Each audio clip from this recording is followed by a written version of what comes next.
Dear students, हम लोग elegant minds में आज एक न्यू चैप्टर पढ़ने जा रहे हैं, सर्कल।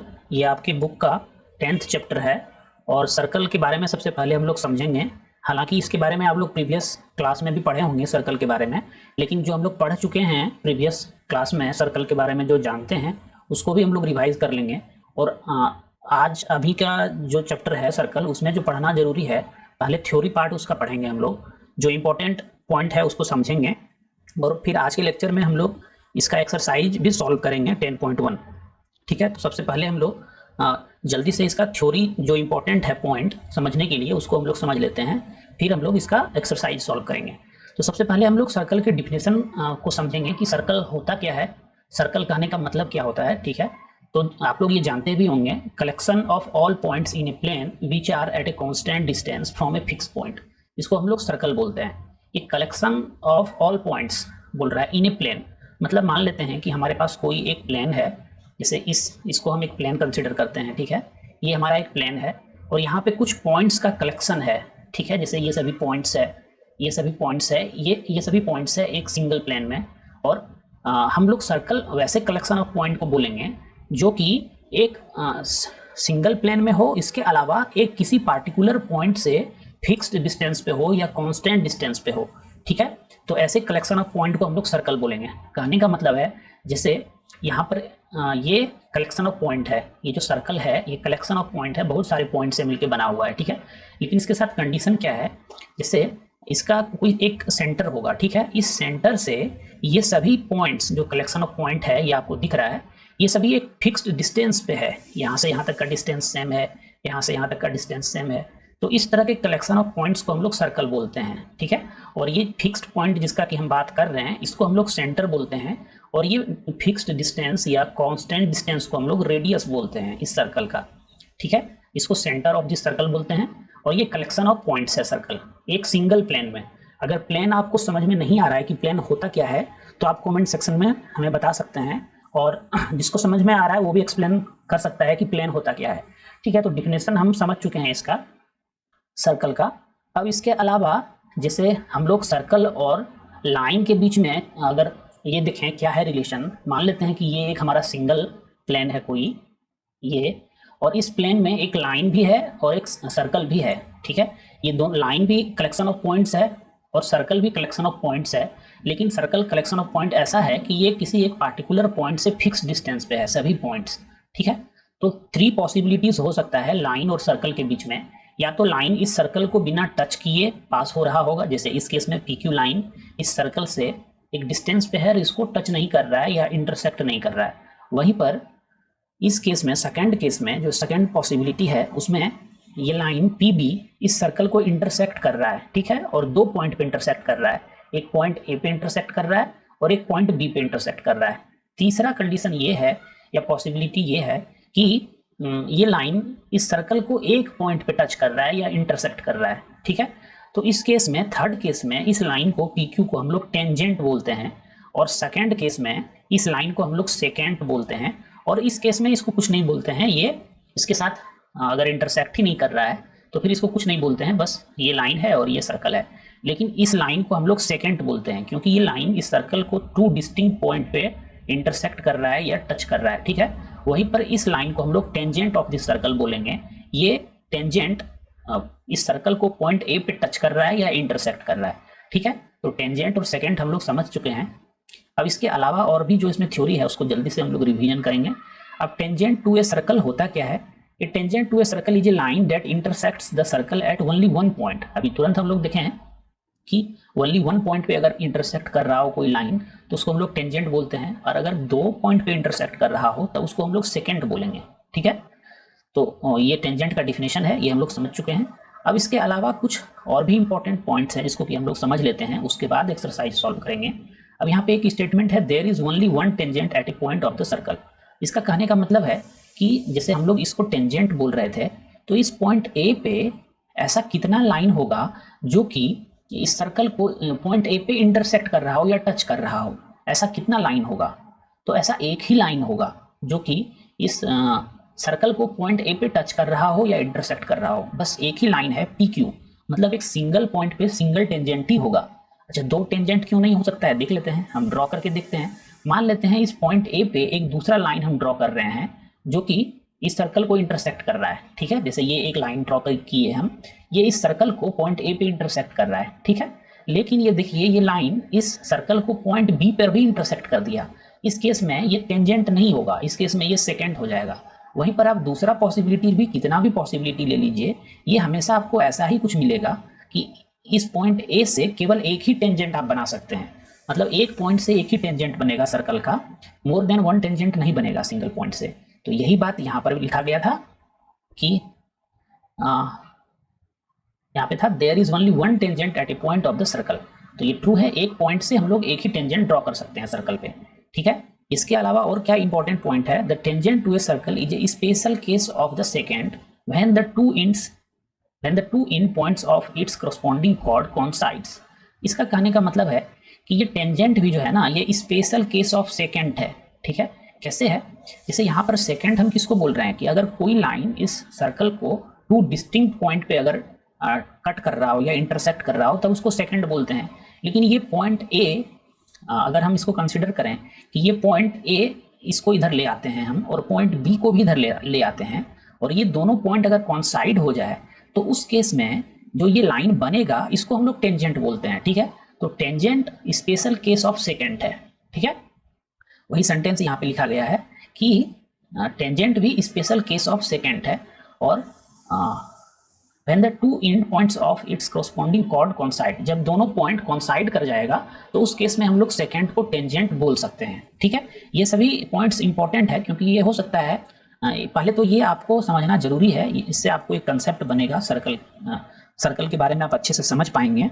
इसके अलावा आपको बेनिफिट ये होगा कि आप जब प्रॉब्लम सॉल्व करेंगे तो आप आसानी से प्रॉब्लम को सॉल्व कर सकते हैं। इसीलिए इस कुछ थ्योरी पॉइंट्स को हम लोग जल्दी से रिवाइज कर रहे हैं, ठीक है।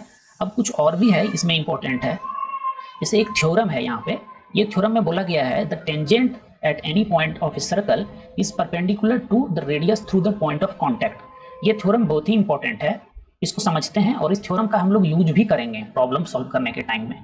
ये थ्योरम बोल क्या रहा है, the tangent at any point of a circle is perpendicular to the radius through the point of contact.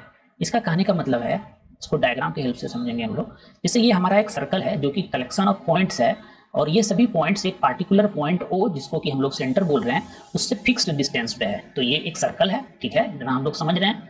अब हम एक पॉइंट पी पे इस सर्कल का एक टेंजेंट ड्रॉ कर रहे हैं वाई एक्स, ठीक है।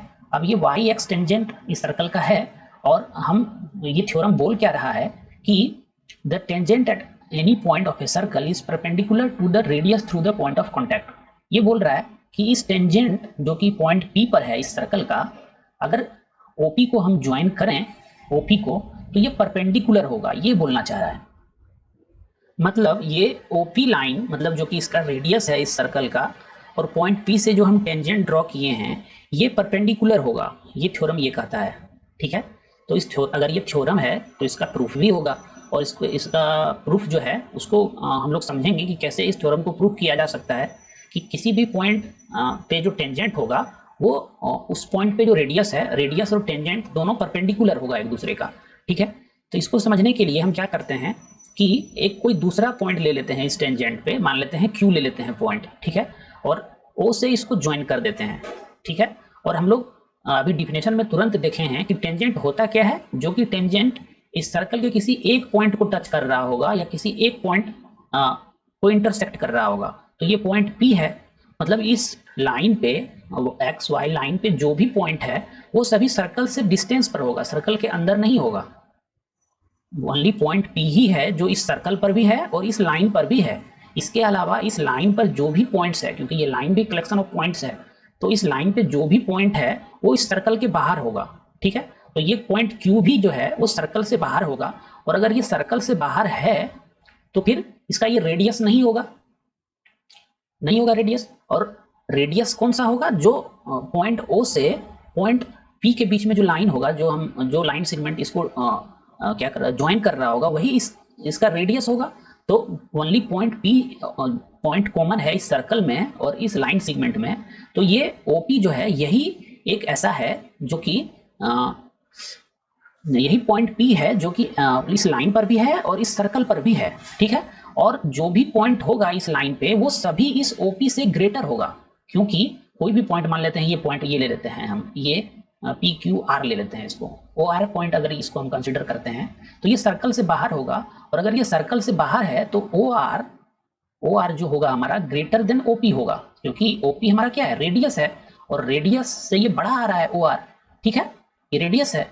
उसी तरह से OQ भी इस रेडियस OP से ग्रेटर होगा, मतलब OP जो है ये शॉर्टेस्ट लेंथ का होगा, और अगर कोई शॉर्टेस्ट लेंथ होता है तो वो हमेशा परपेंडिकुलर होता है, ठीक है, मेरा कहने का मतलब यही है। तो OP शॉर्टेस्ट पाथ है, O और पॉइंट पॉइंट P का, जो कि पॉइंट P इस लाइन पे है, ठीक है। तो OP शॉर्टेस्ट पाथ है, और अगर OP शॉर्टेस्ट पाथ है तो ये परपेंडिकुलर होगा, ठीक है। आपको फिलहाल अगर ये समझ में अभी नहीं आ रहा है तो हम इसको एक बार और एक्सप्लेन करेंगे आपको, लेकिन आपको ये थ्योरम पता होना चाहिए कि अगर ये पॉइंट P पे XY टेंजेंट है इस सर्कल का, तो OP रेडियस इसका और ये टेंजेंट एक दूसरे का परपेंडिकुलर होगा, मतलब ये एंगल 90 डिग्री होगा। ये थ्योरम यही बोल रहा है, ठीक है। अब इसके अलावा कुछ रिमार्क्स है। By theorem above, we can also conclude that any point on a circle there can be one and only one tangent. ये तो हम लोग पहले भी समझ चुके हैं कि यही पॉइंट P जो है, इस पॉइंट P पे किसी भी पॉइंट पे एक ही टेंजेंट पॉसिबल है सर्कल का। जैसे इस पॉइंट पे हम टेंजेंट ड्रॉ करेंगे तो एक ही टेंजेंट ड्रॉ कर सकते हैं, एक से ज़्यादा नहीं कर सकते हैं। जैसे एक से ज़्यादा जब हम ड्रॉ करने जाएंगे तो ये सेकेंड हो जाएगा, ये दो पॉइंट पे इंटरसेक्ट कर देगा इस सर्कल को, ठीक है। तो इतना थ्योरी समझने के बाद अब हम लोग इसका एक्सरसाइज सॉल्व करेंगे, इस चैप्टर का एक्सरसाइज 10.1। तो इसको हम लोग सॉल्व करते हैं वन बाय वन, जो इसका प्रॉब्लम है उसको। इसमें फर्स्ट प्रॉब्लम में बोला जा रहा है, how many tangents can a circle have. एक सर्कल का कितना टेंजेंट हो सकता है। जैसे मान लेते हैं ये कोई सर्कल है हमारा, इसका सेंटर ये है O, तो इस सर्कल का कितना टेंजेंट पॉसिबल है।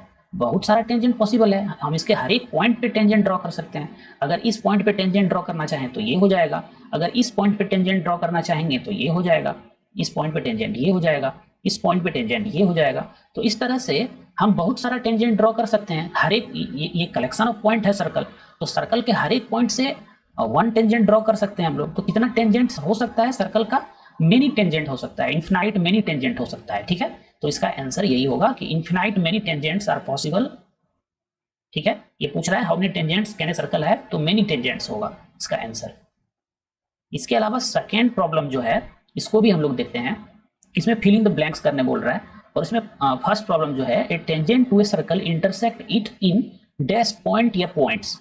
तो एक सर्कल को एक टेंजेंट कितने पॉइंट पे इंटरसेक्ट करता है। जैसे मान लेते हैं ये सर्कल है हमारा, और इस सर्कल को मान लेते हैं इस पॉइंट पे हमको एक टेंजेंट ड्रॉ करना है पॉइंट P पे। तो इस पॉइंट पे एक tangent to a circle intersect it in dash points. तो सिंगल पॉइंट होगा, एक ही पॉइंट पे इंटरसेक्ट करेगा ये, तभी ना इसको टेंजेंट बोलेंगे हम। ये XY मान लेते हैं लाइन है, तो एक पॉइंट पे एक ही टेंजेंट होगा। A tangent to a circle intersect it in single point, या वन पॉइंट बोल सकते हैं, वन पॉइंट इसका आंसर हो सकता है, या सिंगल पॉइंट हो सकता है आंसर, ठीक है। तो इसका आंसर 1 होगा। और फिर सेकंड प्रॉब्लम में क्या बोला जा रहा है, a line intersecting a circle in 2 points is called. ये तो बहुत ही आसान है। जैसे ये सर्कल है और कोई एक लाइन इस सर्कल को 2 डिस्टिंक्ट पॉइंट पे इंटरसेक्ट अगर कर रहा है, A और B पॉइंट पे इंटरसेक्ट कर रहा है ये लाइन, तो इसको हम लोग क्या बोलते हैं, इसको सेकेंड बोलते हैं, हम लोग सेकेंड बोलते हैं इसको। और अगर ये एक पॉइंट पे इंटरसेक्ट करता है इस सर्कल को, तब इसको हम लोग टेंजेंट बोलते हैं, ठीक है। तो ये डिफिनेशन अभी तुरंत हम लोग सीखे थे, तो इसको आसानी से आंसर कर सकते हैं। ये टेंजेंट हो जाएगा और ये सेकेंड हो जाएगा, क्योंकि सेकेंड 2 पॉइंट पे इंटरसेक्ट कर रहा है सर्कल को। A line intersecting a circle in 2 points is called a secant. Third number problem है, a circle can have dash parallel tangent at the most. ये प्रॉब्लम सोचने वाला है, इसको हम लोग अच्छे से समझते हैं। कितना पैरेलल टेंजेंट हो सकता है एक सर्कल का, ये हमसे पूछा जा रहा है। जैसे मान लेते हैं एक सर्कल ये हम ड्रॉ किए हैं और हमसे पूछा गया है इस circle can have dash parallel tangent at the most. Parallel tangent का बात कर रहा है।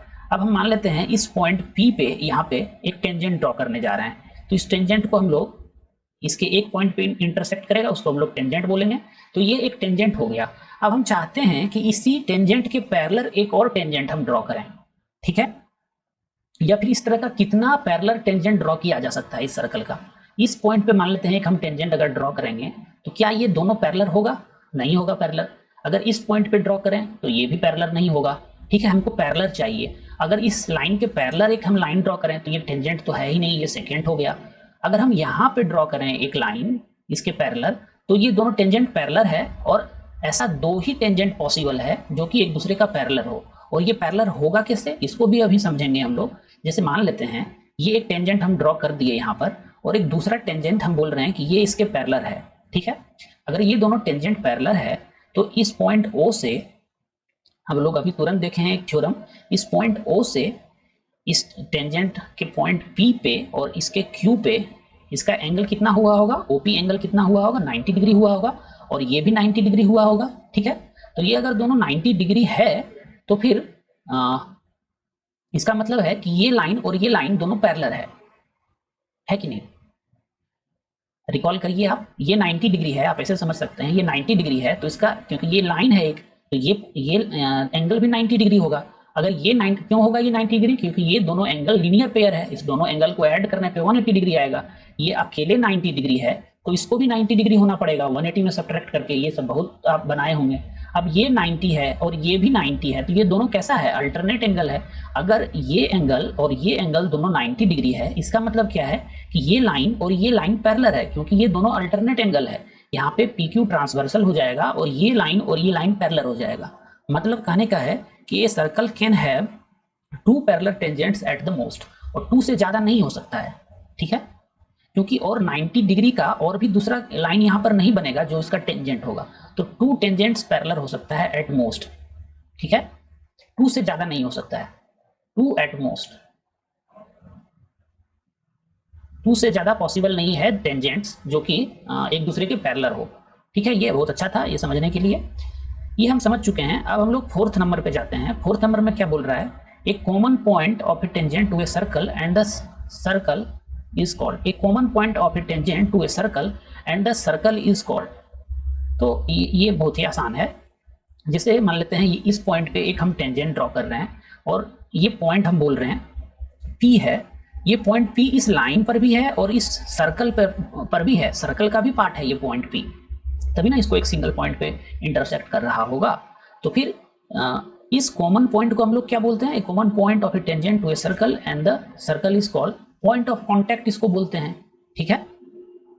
इस पॉइंट P को हम लोग जो कि कॉमन है इस सर्कल और लाइन के बीच में, इस टेंजेंट के बीच में, इसको पॉइंट ऑफ कांटेक्ट हम लोग बोलते हैं, पॉइंट ऑफ कांटेक्ट, ठीक है, इसको पॉइंट ऑफ कांटेक्ट बोलते हैं पॉइंट P को। तो ये सॉल्व हो चुका है। अब इसका 3rd में देखते हैं क्या प्रॉब्लम है। इसमें एक इंटरेस्टिंग प्रॉब्लम है इस 3rd नंबर में, a tangent PQ at point P of a circle of radius 5 centimetre meets a line through the centre O at a point Q so that OQ equal to 12 centimetre, find the length of PQ। तो इस problem को हम लोग solve करेंगे, देखते हैं इसको कैसे सॉल्व कर सकते हैं। बोल रहा है कि पहले एक सर्कल है हमारे पास, ठीक है, और इस सर्कल का ए टेंजेंट PQ है at a point P of the circle, ठीक है। तो इसमें मान लेते हैं ये पॉइंट P है, ये पॉइंट P है, और इस पॉइंट P पे एक टेंजेंट है, तो इस टेंजेंट को हम मान लेते हैं, ऐसे ड्रॉ कर दिए हम, एक टेंजेंट PQ, अच्छा PQ है, तो इस पॉइंट को हम Q बोलते हैं, इस पॉइंट को हम Q बोलते हैं, ठीक है, ऑफ रेडियस 5 सेंटीमीटर, इस सर्कल का रेडियस 5 सेंटीमीटर है, तो ये पॉइंट P और रेडियस इसके बीच में 90 डिग्री का एंगल बन रहा होगा, अभी तुरंत हम लोग थ्योरम में पढ़े हैं। और सेंटर इसका O है, इसका O सेंटर है इस सर्कल का। अब हमसे पूछा जा रहा है OQ इक्वल टू 12 सेंटीमीटर, और OQ का लेंथ यहाँ पे दिया हुआ है, OQ हमारा ये हो जाएगा, ये 12 सेंटीमीटर हमको गिवन है, मतलब OQ इस 12 सेंटीमीटर ये प्रॉब्लम में गिवन है। और इसके अलावा क्या दिया हुआ है, OP इस सर्कल का रेडियस है, तो ये रेडियस भी दिया हुआ है 5 सेंटीमीटर। हमसे पूछा क्या है, लेंथ ऑफ PQ, ये P पॉइंट है हमारा और ये Q है, तो PQ का हमसे लेंथ पूछा है, ये राइट एंगल बनाएगा। अभी हम लोग तुरंत थ्योरम पढ़े हैं कि radius and point of contact, tangent through point of contact, ये दोनों एक दूसरे का परपेंडिकुलर होता है, तो ये एक राइट एंगल ट्रायंगल बन गया OPQ राइट एंगल ट्रायंगल है। अब अगर ये राइट एंगल ट्रायंगल है तो हम लोग आसानी से इसमें पाइथागोरस थ्योरम अप्लाई कर सकते हैं। और पाइथागोरस थ्योरम अगर अप्लाई कर दें तो इस 90 डिग्री के सामने OQ है जो कि इसका हाइपोटेनियस हो जाएगा। और पाइथागोरस थ्योरम से हम लोग जानते हैं हाइपोटेनियस का square OQ square is equal to इसका OP जो कि परपेंडिकुलर है या बेस है, जो भी आप इसको बोल सकते हैं, OP square plus PQ square. ये पाइथागोरस थ्योरम से हम लोग जानते हैं, बहुत बार यूज कर चुके हैं। तो हमको पता क्या करना था, PQ का लेंथ पता करना था, मतलब PQ का लेंथ चाहिए हम लोगों को। तो PQ स्क्वायर हम लोग लिख सकते हैं PQ square is equal to OQ square minus OP square. और OQ और OP दोनों का वैल्यू हमारे पास है, तो इसको बहुत ही आसानी से हम लोग फाइंड कर लेंगे। OQ स्क्वायर का वैल्यू 12 है, तो 12 का स्क्वायर 144 हो जाएगा। और OP हमारा है 5, तो 5 का स्क्वायर 25 हो जाएगा।